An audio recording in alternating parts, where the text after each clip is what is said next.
मेरा नाम आदर्श कुमार है। मैं 13 साल का हूँ। मैं खगड़िया डिस्ट्रिक्ट बिहार का रहने वाला हूँ।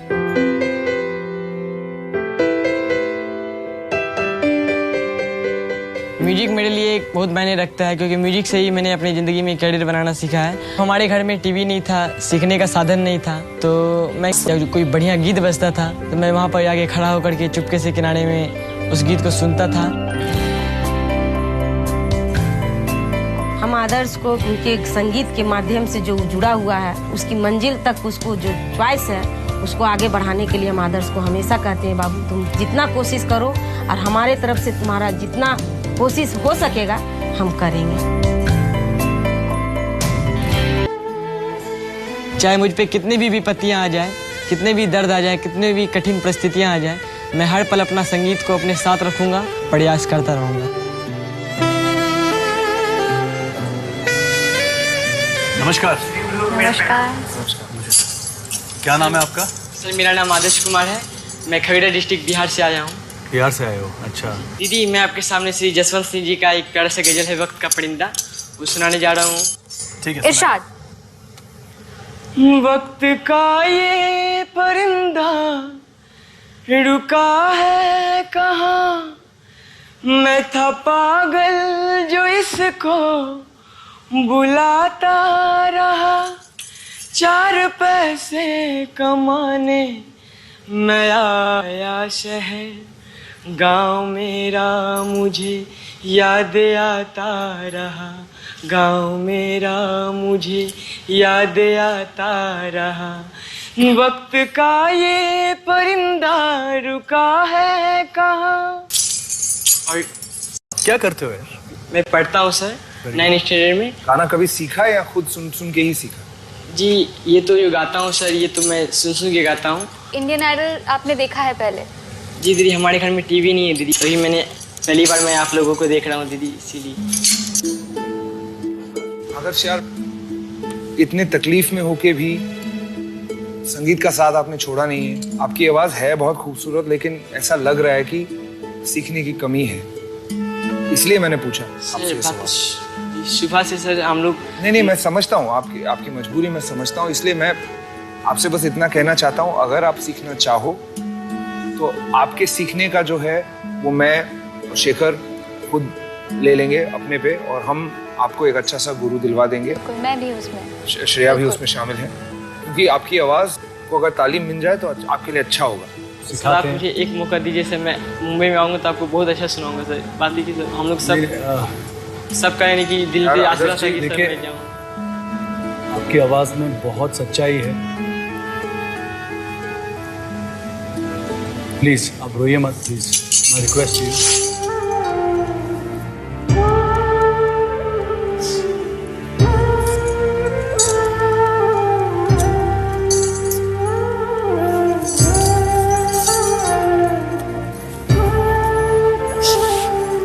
और थोड़ा वक्त गुरुजी सिखा रहे हैं ना आपको?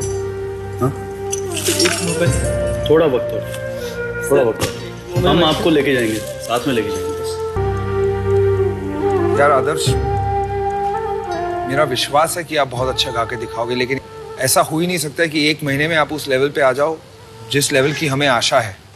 आज शायद हम आपको नहीं लेके जा सकते हैं बॉम्बे, लेकिन आपको उस लायक बनाने के लिए जो करना पड़ेगा हम करेंगे, ठीक है? माफ कर दीजिए इस बात की। Thank you Adarsh, sorry, thank you.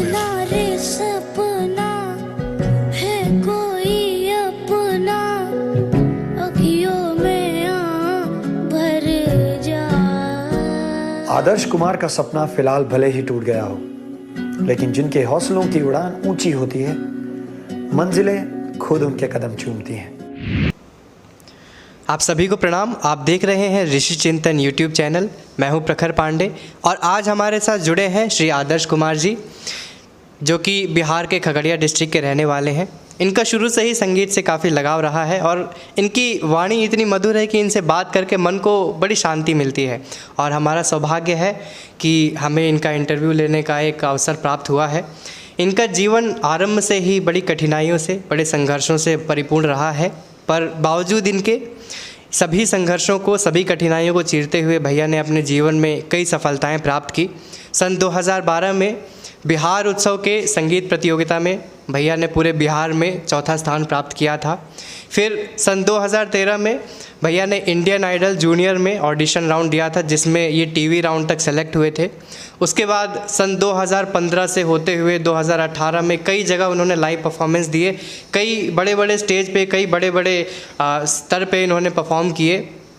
और सन 2018 में पैनारोमा कंपनी के द्वारा संगीत प्रतियोगिता आयोजित हुई थी, जिसमें 3 राज्यों के प्रतिभागी आए थे, बिहार, झारखंड और बंगाल, जिसमें कि बिहार की तरफ से भैया आए थे और प्रथम स्थान भैया ने प्राप्त किया था।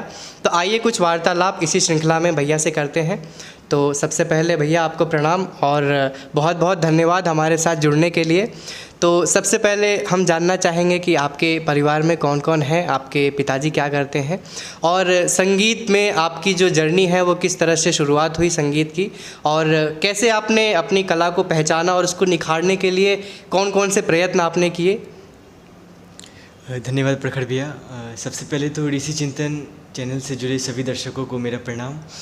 और जैसा कि भैया ने बताया तो भैया कुछ ज़्यादा ही तारीफ़ कर दिए हैं। असल में हमें सौभाग्य मिला है कि ऐसे महान व्यक्तित्व भाई के साथ बैठकर कुछ पल बातें करने का, और ऋषि चिंतन जैसे इतने बड़े प्लेटफॉर्म पर हमें आमंत्रित किया गया, तो इसके लिए मैं पूरी टीम को दिल से शुक्रिया अदा करता हूँ कि आप लोगों ने मुझे इतने बड़े प्लेटफॉर्म पे मौका दिया। मैं बेसिकली बिहार के खगड़िया ज़िला का रहने वाला हूँ, जैसा कि आपने बताया भैया। और हमारे घर में मेरे माता पिता हैं और मेरे भाई बहन हैं, मेरे चाचा चाची हैं और मेरी बुआ, मेरी दादी, हमारा जॉइंट फैमिली है। और रही बात स्ट्रगल की और दुख तकलीफ़ की, तो मैं समझता हूँ प्रखर भैया कि ये सारी चीज़ें जीवन में जब आती है तो इसे हमें पॉजिटिव रूप में देखना चाहिए। बिकॉज़ हम लोगों ने बचपन से पढ़ा है, सुना है कि जब सोने को आग में तपाया जाता है तभी उसकी क्वालिटी निखर कर आती है। उसी प्रकार मनुष्य के जीवन में जब दुख तकलीफ़ें आती हैं तो वे हमें मजबूत करने आती है, हमारे अंदर जो धैर्य है उसकी परीक्षा लेने आती है, और इसी चीज़ों से इंसान निखर कर जीवन में आगे बढ़ता है। अगर इन चीज़ों को हम निगेटिव रूप में देखें तो शायद इंसान आगे ना बढ़ पाएगा। तो मेरे जीवन में जो भी चीज़ें आई हैं और जो कुछ भी आ रही है, तो मैं समझता हूँ ये कहीं ना कहीं मुझे मजबूत बनाने के लिए आ रही है, इसलिए मैं इसे पॉजिटिव रूप में लेता हूँ। और मेरी संगीत की शुरुआत भैया मंदिरों से हुई है। मैं बचपन से ही भजनों में ज़्यादा मेरी रुचि रही है, और मेरी दादी के साथ मैं मंदिर जाया करता था। और जब मैं 5-6 साल का था तो अपनी दादी के साथ जाता था, और वहाँ पर जब मैं कीर्तन हुआ करता था मंदिरों में, तो वहाँ मैं बैठा करता था। तो जब मैं पहली बार वहाँ पर कुछ किताबें देख करके जब मैं 1-2 भजन गाया था, तो कई सारी आंटियाँ हैं क्या है कि वो छोटे बच्चे को देख करके गिफ्ट देती है। तो जब आप एक बच्चे को कई सारे गिफ्ट मिलते हैं तो उससे अंदर एक और लालच बढ़ता है, अरे कि इतने कम उम्र में जहाँ पर गिफ्ट नहीं मिलता है, इतने गिफ्ट मिलता है, इतना प्यार मिलता है। तो धीरे धीरे मेरी रुझान बढ़ती रही, और मेरी संगीत की शुरुआत गायत्री परिवार से हुई है। मुझे पहला गुरु भी गायत्री परिवार से मिला, और मेरी संगीत की तालीम भी गायत्री परिवार से हुई है। तो वहाँ पर हमारे खगड़िया ज़िला में गायत्री शक्तिपीठ है, जहाँ पर मुझे पहला संगीत का अगर मुझे ज्ञान मिला अपनी दादी के बाद, तो किशोर अंकल हैं एक, और उसके बाद हमारे खगड़िया के एक कीबोर्ड प्लेयर हैं डॉक्टर राहुल भाई साहब, तो उन लोगों से, उसके बाद एक हमारे गणेश पाल सर हैं। तो इन सभी से मुझे प्रारंभिक संगीत की शिक्षा मिली। और मैं गायत्री परिवार से 2008 में जुड़ा ही था अपने खगड़िया में, कि 1 महीना हुआ ही था कि मुझे शांति कुंज हरिद्वार आने का मौका मिला। उस समय मेरी एज 12-13 साल होगी, और उसके बाद मेरी संगीत की पहली शिक्षा जो अगर कहीं शुरुआत जो होती है वो मेरी शांति कुंज हरिद्वार से हुई। जी, एक बहुत ही अच्छा संदेश भैया ने दिया कि दिन है तो रात का आना भी निश्चित है। जीवन में विषम परिस्थितियां हर किसी के जीवन में आती हैं, पर निर्भर करता है कि हमारा जीवन के प्रति दृष्टिकोण कैसा है। तो मित्रों, सन 2013 में एक 13 साल के लड़के के मन में एक उमंग उठी, एक उत्साह जगा, एक प्रेरणा उठी, जो अपने सपनों को साकार करने के लिए घर से निकल पड़ा और इंडियन आइडल जूनियर के प्लेटफॉर्म पर गया अपने सपनों को साकार करने के लिए। तो वहीं आदर्श भैया हमारे साथ बैठे हैं, तो हम जानना चाहेंगे कि आपका वहाँ का अनुभव कैसा रहा और इतने बड़े प्लेटफॉर्म पे जाने का आपको किसी ने प्रोत्साहन दिया या खुद आपके मन में ये उमंग जगी? क्योंकि जहाँ तक हम लोग जानते हैं कि उस समय आपके घर में टीवी भी नहीं था, तो किस प्रकार से आपका इस प्लेटफॉर्म पे आना हुआ घर से और इंडियन आइडल जूनियर तक की आपकी यात्रा कैसी रही? मैं बताना चाहूँगा भैया कि हर एक सिंगर का सपना होता है कि वो टीवी पे परफॉर्म करे और उसे समाज में 10 लोग जाने।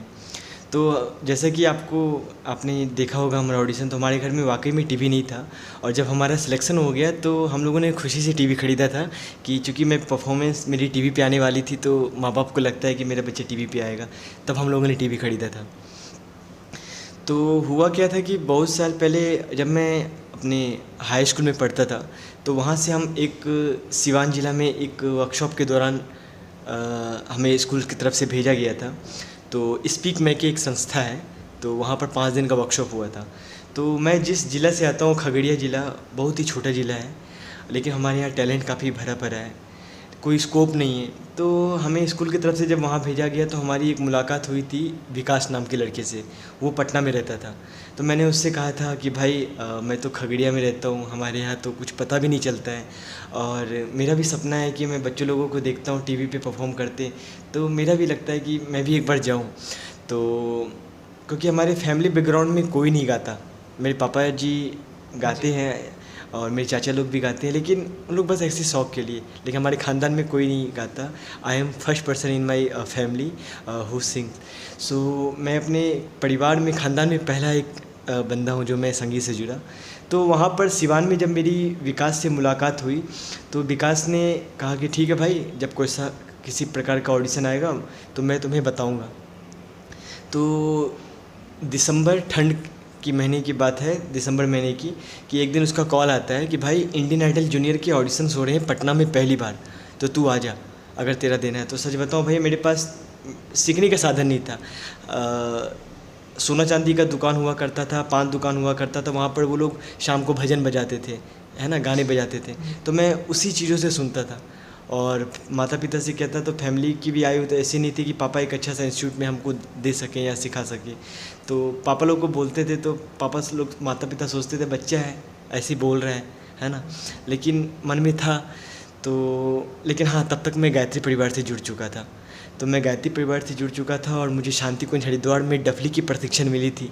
युग शिल्पी मैंने किया था बहुत छोटा में, तो मैंने थोड़ा बहुत जो यहाँ सीखा था तो शांति कुंज में सीखा था।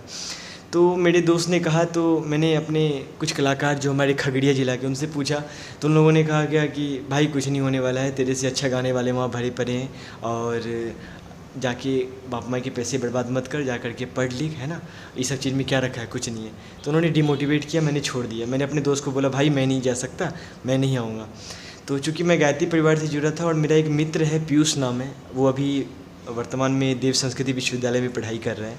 तो हम लोग शक्तिपीठ से लौट करके उसके घर पे हम लोग बैठ के भजन प्रैक्टिस करते थे, वो तबला बजाता था।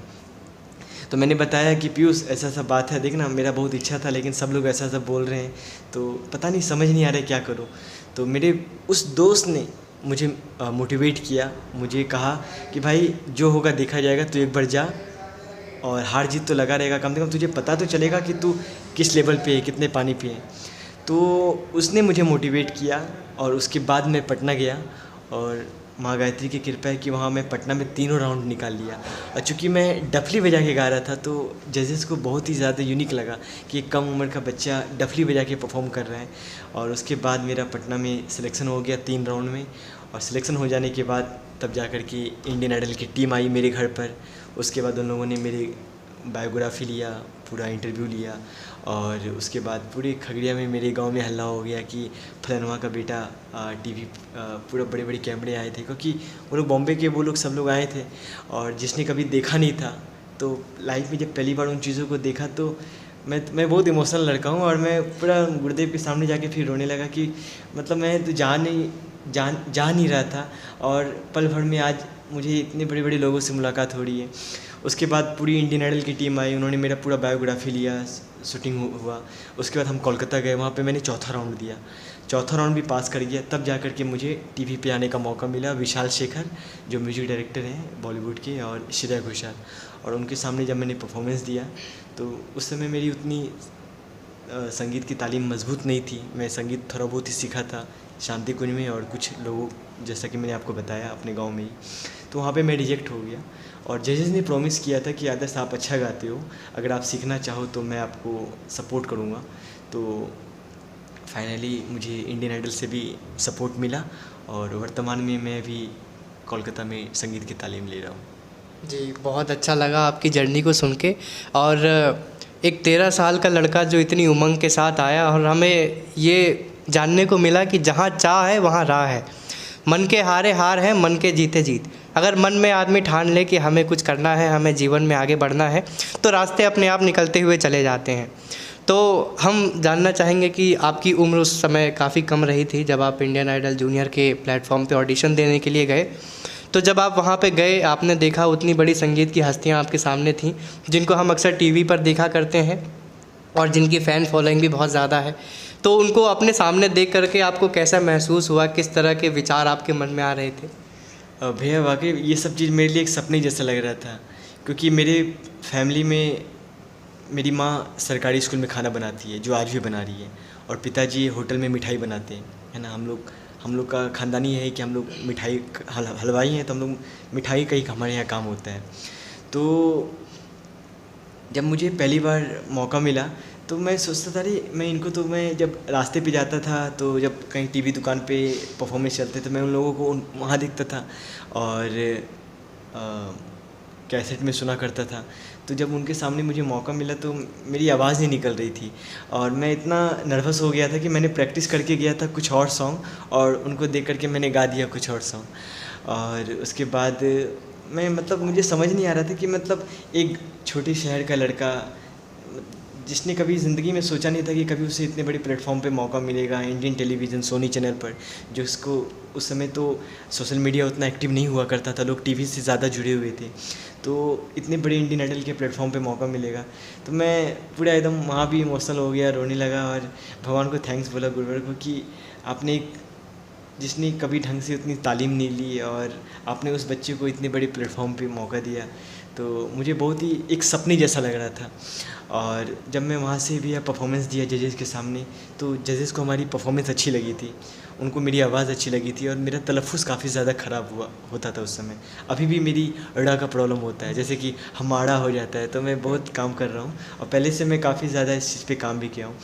तो जजेस ने जब मुझे प्रॉमिस किया कि आदर्श आप जब सीखना चाहो तो हम आपको सपोर्ट करेंगे, तो मैंने सोचा कि पता नहीं बोलते हैं करेंगे कि नहीं करेंगे। मैं फिर अपने घर आ गया, ऑडिशन ख़त्म हो गया, तो मैं सोचा कि बोले हैं तो कॉल आएगा ही, लेकिन कॉल नहीं आया, कुछ नहीं आया।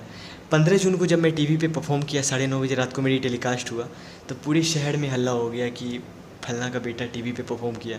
मेरे घर में भीड़ हो गई, आने जाने लगे लोग, जो मुझे कभी गांव में स्टेज नहीं देते थे, जो लोग भैया मुझे रात को 9 बजे बुलाते थे और सारा रात बिठाए रखते थे, सुबह 5 बजे भोर को मौका देते थे एक गाने के लिए। और मैं कम उम्र का लड़का, मुझे नींद भी आती थी, मैं सोचता था कि एक गाना मुझे मौका मिल जाए। तो बहुत सारी चीज़ें होती थी। कभी कभी क्या होता था, स्टेज पे मैं जाता था, जो कलाकार परफॉर्म कर रहा है उनको कहता था कि मुझे गाने दे दो। आप सोचो कि ऑडियंस में आपके माता पिता बैठे हैं, पूरी ऑडियंस भरी पड़ी है, और वहाँ पर आपको जलील कर दिया जाए तो कैसा लगता है ना। मतलब फिर मैं छिपा करके भागता था, और मैं आपको बताया कि मैं बचपन से इमोशनल हूँ, और चूँकि बचपन से गायत्री पेड़ से जुड़ गया, तो मैं फिर कहीं नहीं जाता था, फिर अपने शक्तिपीठ पे जा कर के मंदिर में बैठ के वहाँ रोने लगता था। और मतलब भैया वो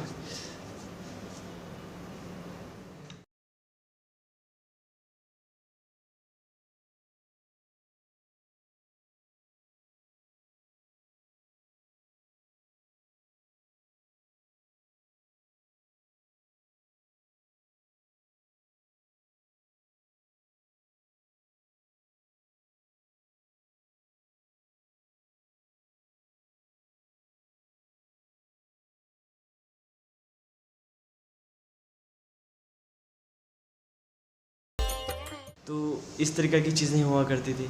मुझे आज भी याद है कि गणेश उत्सव का दिन था और मैं उस ग्रुप का नाम नहीं लेना चाहूँगा, वो पटना से एक बहुत बड़ी ग्रुप आई थी और ये बात है भैया इंडियन आइडल के जूनियर ऑडिशन देने के बाद की बात है। उस समय मैं टीवी पे हाँ उस समय मैं कलकत्ता में, मुझे स्कॉलरशिप नहीं मिली थी, तो मैं पूर्णिया में एक कार्यक्रम था गणेश पूजा का, बहुत बड़ी टीम थी, तो मेरे खगड़िया से साउंड की सिस्टम गई थी। तो उन लोगों ने कहा था कि हमारे खगड़िया का एक लड़का है इंडियन आइडल में गया है, तो उस ग्रुप को कहा था, तो ग्रुप वाले ने बोला कि ठीक है लेते आओ। तो मैं पूर्णिया में गया भैया, रात 9 बजे कार्यक्रम शुरुआत हुई भैया और मुझे कहा गया था आप 8:30 बजे तक पहुंच जाना। मैं 8:15 बजे ही पहुंच गया, पूरा रेडी होके बैठा हूँ। पूरी कार्यक्रम 9 बजे शुरुआत हुई, 10, 11, 12, 1, 2, 3, 4 पूरे रात बीत गया भैया। एक कलाकार 3 ट्रिप में गा दिया और मैं सोचा कि मुझे नींद भी आ रही थी। मैं सोचा कि अगर कॉल कर दिया, उस समय मुझे पेमेंट भी उन लोगों ने कहा था, मैं सोचा कि अगर मुझे नींद आ गई तो मेरा पेमेंट भी नहीं मिलेगा और मुझे गाने का मौका भी नहीं मिलेगा, तो कुछ ही नहीं मिलेगा। तो मुझे नींद आती थी तो मैं आँख में पानी दे करके किसी तरह अपने आप को जगा के रखता था। और फिर मुझे याद है कि सारा रात उन लोगों ने मुझे बैठाए रखा और मुझे सुबह 5:15 बजे मुझे मौका मिला और 5:15 बजे मौका मिला। उस समय मैं पूरा थका, एक कम उम्र का बच्चा जो सारा रात जगा रहता है ना, बिना कुछ खाए पिए, और 5 बजे भोर को उससे मौका मिलता तो समझो शरीर की क्या हाल होगी, क्योंकि आदत नहीं है ना। लेकिन उस समय भी मैं अपना पूरा एनर्जी के साथ परफॉर्मेंस दिया और लोगों को अच्छा लगता था। तो जहाँ एक गाने का मौका मिला वहाँ पर मैं 1 घंटा 1.5 घंटा गाया, तो मुझे और भी लोगों का प्यार मिलता था और ज़्यादा छूट मिलते थे, होते नहीं बख्शिश जो लोग देते खुश होकर के। तो इस तरीक़े से अपना आज ही उन चीज़ों को याद करता हूँ तो गला भारी हो जाता है। और लेकिन सोचता हूँ कि शायद ठीक हुआ। लेकिन जैसे इंडियन आइडल में मेरा सिलेक्शन हुआ और इंडियन आइडल में जब उन लोगों ने जजेस ने कहा कि बेटा हम आपको स्कॉलरशिप देंगे, आपको एक अच्छा गुरु देंगे, तो मैं अपना खगड़िया लौट के आ गया और मैं सोचा बोले हैं तो बुलाएंगे ही, लेकिन 2-3 महीने तक कोई कॉल नहीं आया। लेकिन जब मेरे टीवी पे परफॉर्मेंस हुआ तो मेरे खगड़िया में सब लोग पूछने लगे कि भाई बेटा तेरे को वो लोग बोल रहे थे तो क्या हुआ, तुझे बुलाया क्यों नहीं। तब मुझे लगा कि अरे उन लोगों ने तो इंडियन टेलीविज़न पे बोला है तो मैं क्या करूँ। तो मैंने यहाँ से मेल भेजा, जो टीम मेरा इंटरव्यू लेने आई थी मैंने उनसे संपर्क किया, फिर उन लोगों ने एक ईमेल आईडी दिया, मैंने मेल भेजा इंडियन आइडल की टीम को और फाइनली गुरुदेव की कृपा से उन लोगों ने मेरा मेल एक्सेप्ट किया। और दुर्गा पूजा से 1 सप्ताह पहले की बात है कि मुझे फाइनली वहाँ से कोलकाता से कॉल आया कि हमारे जजेस ने आपको जो प्रॉमिस किया है, हम कोलकाता में इंडियन आइडल एकेडमी जो कि कर्मयोग का था, तो इंडियन आइडल एकेडमी में आपको हम स्कॉलरशिप देना चाहते हैं, जहाँ पर बॉलीवुड के हरिहरन जी, कविता कृष्णमूर्ति जी और सलीम मर्चेंट, अलका याग्निक जी ऐसे महान बॉलीवुड की जो लेजेंड सिंगर हैं उनसे आपको तालीम मिलेगी। तो मुझे जब मौका मिला भैया तो मैं अपने माता पिता को बोला कि मुझे अभी भेज दो, मुझे पढ़ाई नहीं करनी, मैं बाद में एग्ज़ाम दे दूँगा, क्योंकि मेरे एग्ज़ाम इंटर के एग्ज़ाम थे। मैं बोला मुझे एग्ज़ाम नहीं देना, मुझे प्लीज़ आप भेज दो। लेकिन पापा बोले कि बेटा अभी दुर्गा पूजा का समय है और मिठाई उठाई का बोझ है, तो अभी हम नहीं जा सकते, हम छठ पूजा के बाद ले जाएंगे, क्योंकि हमारे बिहार में छठ होता है, माँ करती है।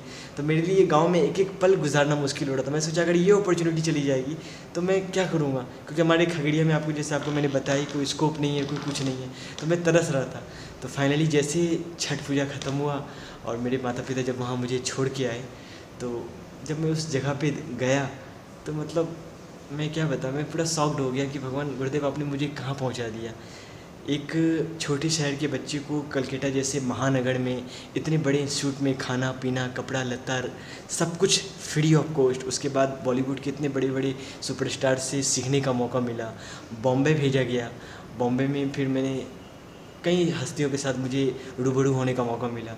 और फिर कलकत्ता में फिर मुझे ईडन गार्डन जो है अपना क्रिकेट का इतना बड़ा स्टेडियम, वहाँ पे मुझे आईपीएल का जो परफॉर्मेंस होती है, चेन्नई सुपर किंग्स और मुंबई इंडियंस का फाइनल था, वहाँ पे मुझे नेशनल एंथम गाने का मौका मिला, जहाँ पे मैंने इंडिया टीम के खिलाड़ी के साथ साथ रिकी पॉन्टिंग मतलब विदेशों के जो खिलाड़ी सब के साथ रूबरू होने का मौका मिला। तो सब कुछ आंखों के सामने जो मेरे सपने थे ना, मेरे गुरुदेव ने सब पूरा किए हुए है ना। और मतलब उन चीज़ों को लोग टीवी पे देखते हैं और मैं आंखों के सामने देख रहा था, तो आप समझ सकते हैं कि कैसा फील होता होगा। और मैं अपने आपके इस ऋषि चिंतन के माध्यम से मैं अपने इंडियन आइडल एकेडमी और कर्मियोग के जो फाउंडर हैं सौरभ जी सरकार, जिन्होंने मुझे मौका दिया, इंडियन आइडल एकेडमी जो वो हेड हैं, उनको मैं भी थैंक्स कहना चाहूँगा। और मैं अपने मेंटर्स को जिनसे मैं संगीत की तालीम लिया, मंजूरी बनर्जी, और वर्तमान में मैं अभी कोलकाता में स्वर पंचम में सीख रहा हूँ, जो मेरे गुरु हैं दीप चक्रवर्ती, उनसे सीख रहा हूँ। और वहाँ पर एक म्यूज़िक डायरेक्टर है स्वपन चौधरी सर। इंडियन आइडल से आने के बाद कई साल बीत गए, तो हर एक सिंगर का सपना होता है उसके एल्बम आए, उसके गाने से उसकी एक पहचान बने। तो मुझे कोई मौका नहीं मिला था, लेकिन पहली बार मुझे स्वपन चौधरी, एक बहुत बड़े म्यूज़िक डायरेक्टर है, उन्होंने मुझे पहला मुसाफिर सॉन्ग, जो कि मेरे चैनल पे अवेलेबल भी है वो सॉन्ग, उस सॉन्ग से मुझे उन्होंने ब्रेक दिया। और उसके बाद मुझे कुमार शानुदा के एल्बम में गाने का मौका मिला, और भी कई कई बंगाली सिंगर्स के साथ गाने का मौका मिला। और इस तरीक़े से कारवां चलता गया, और आज गुरुदेव की कृपा से अभी मैं आप लोगों के समक्ष उपस्थित। जी, तो सफलता का जो मार्ग है वो कई कांटों के ऊपर से होकर के गुजरता है, और निश्चित रूप से आपके माता पिता को बहुत प्रसन्नता हुई होगी जब आपका सिलेक्शन हुआ था, और उसके बाद जब आप वहाँ पे गए, और निश्चित रूप से आपके माता पिता को बहुत ही फ़क्र आपके ऊपर होता होगा कि हमारा जो लड़का है जीवन में जो भी करेगा वो कुछ ना कुछ ऊंचे उद्देश्य को लेकर के करेगा। और अब गायत्री परिवार से भी आप जुड़े हैं, यहाँ के भी गतिविधियों में आप शामिल हैं, यहाँ के लिए भी आप बहुत कुछ कर रहे हैं। तो चलिए उसके विषय में हम आपसे बाद में प्रश्न पूछेंगे। तो हम सबसे पहले ये जानना चाहेंगे कि जब आपकी एंट्री हुई इंडियन आइडल एकेडमी में, आपने 6 महीने बाद उसके ज्वाइन किया, तो वहाँ का आपका सफ़र कैसा रहा? आप किन किन बड़ी हस्तियों से आप मिले वहाँ पे, और कोई एक ऐसा अनुभव आप हमसे शेयर करना चाहें जिसको आप एक मेमोरेबल मोमेंट के रूप में एक बताना हमको चाहें? भैया, मैं जब इंडियन आइडल से लौट के अपने घर आ गया, तो मैं अपने घर में सत्तू बेचता था। हमारे बिहार में सत्तू काफ़ी ज़्यादा फेमस है, और चूँकि उस समय मैं 9th 10th में जा चुका था, कि उस समय पता नहीं मुझे क्या एहसास हुआ, मैं अपनी पढ़ाई का खर्चा खुद निकालता था। तो मैं सत्तू साइकिल पे रख करके घर घर जाता था। सत्तू 60 रुपये 65 रुपये किलो दूसरे डिस्ट्रिक्ट से लाता था, समस्तीपुर डिस्ट्रिक्ट से, और मैं पैकिंग कर करके घर घर सत्तू बेचता था धूप में। तो उसके बाद जब मुझे इंडियन आइडल एकेडमी में कॉल आया, तो मैं 24 नवंबर 2013 को कलकत्ता में गया। वहाँ जाने के बाद 1 महीना हुआ ही होगा कि मैं अपने बिहार से अकेला था। वहाँ झारखंड से लोग थे, बंगाल से थे, हरियाणा से थे, लेकिन मैं अकेला था। फिर वहाँ पर जो महान लेजेंड के साथ मुझे सीखने का मौका मिला, हरिहरन जी के साथ मुझे मौका मिला, सलीम मर्चेंट के साथ, सलीम सुलेमान जो हैं, उसके बाद कविता कृष्णमूर्ति जी, और उसके बाद अलका याग्निक जी। तो मैं देखा रही, मतलब हरिहरन जी के तो इतने सारे हिट सॉन्ग हैं, जैसे फिल्म हम साथ साथ है, ये तो सच है कि भगवान है, तू ही रे। अलका याग्निक जी के 90s के इतने हिट सॉन्ग हैं, और उनके गाने जब हमें वो लोग सिखा रहे थे, तो मैं तो बस उनको देखता ही रहता था, कि मतलब सोचता था ये इंसान है या भगवान है। क्योंकि आप समझ रहे हैं ना, आप गाने सुनते हो बचपन से और बड़े होते हो, और अचानक वो शख्स आपके सामने बैठ करके, जिस तरह से आप हमारे इंटरव्यू ले रहे हो हमारे साथ बैठ करके, और चूँकि मैं इंडियन आइडल एकेडमी में रहता था, तो मुझे ज़्यादा समय उन लोगों के साथ बिताने का समय मिलता था। बाकी बच्चे तो सीखते थे, चले जाते थे, लेकिन मुझे तो वहाँ पे रहने का ही मौका मिला, मैं स्टे भी करता हूँ, तो मुझे ज़्यादा समय मिला। छुट्टियाँ हो गई, अब स्टाफ लोग बैठे हैं, तो मेरे एकेडमी के जो हेड हैं वो मुझे बोलते थे, आदर्श जाओ उन लोगों के साथ, उनके पास बैठो, उनसे सीखो।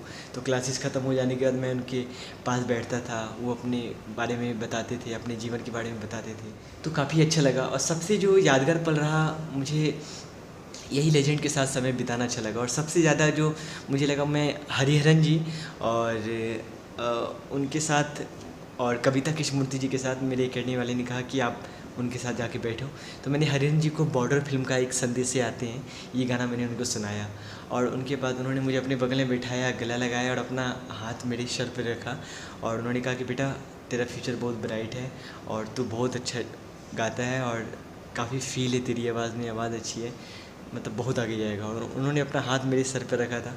तो वो जो पल है ना, उन महान गुरुओं के साथ बिताना, उनको संगीत सुनाना, वो मेरे लिए यादगार पल है, जो कि मैं ज़िंदगी में कभी नहीं भूल सकता।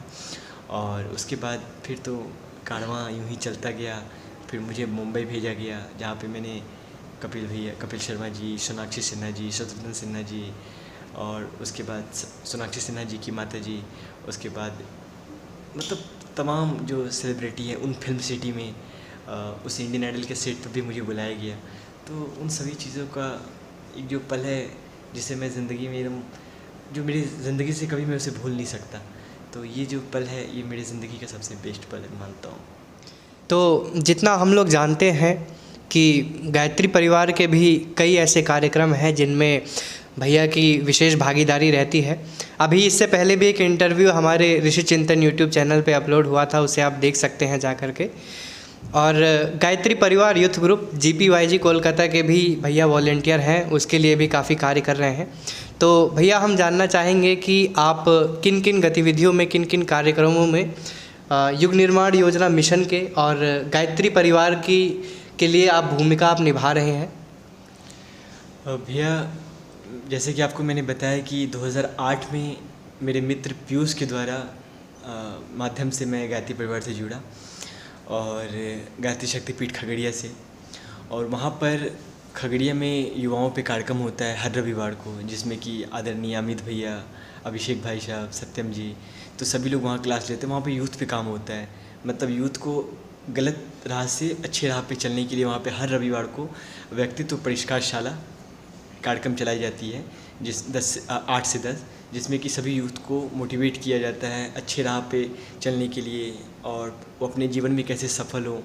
तो मैं वहाँ पे प्रज्ञा गीत गाता था और वहाँ पर गाते गाते उसके बाद मुझे शांति कुंज भेजा गया। तो शांति कुंज में मैं युग शिल्पी किया। फिर शांति कुंज से जाने के बाद फिर मुझे मैं कुछ ही दिन रहा होगा कि फिर मुझे कलकत्ता में इंडियन आइडल में सब कुछ सिलेक्शन हो गया।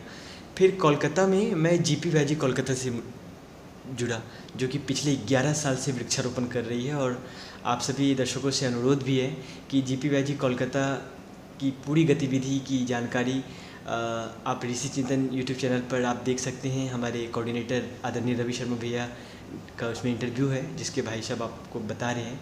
और GPYG कोलकाता से आप जुड़ने के लिए आप GPYG कोलकाता के यूट्यूब चैनल को भी सब्सक्राइब कर सकते हैं। तो भैया मैं GPYG कोलकाता से जुड़ा तो वहाँ पे देखा कि अरे निस्वार्थ भाव से पिछले 11 साल से वृक्षारोपण चल रही है हर रविवार कंटिन्यू बिना रुके। तो मुझे काफ़ी अच्छा लगा।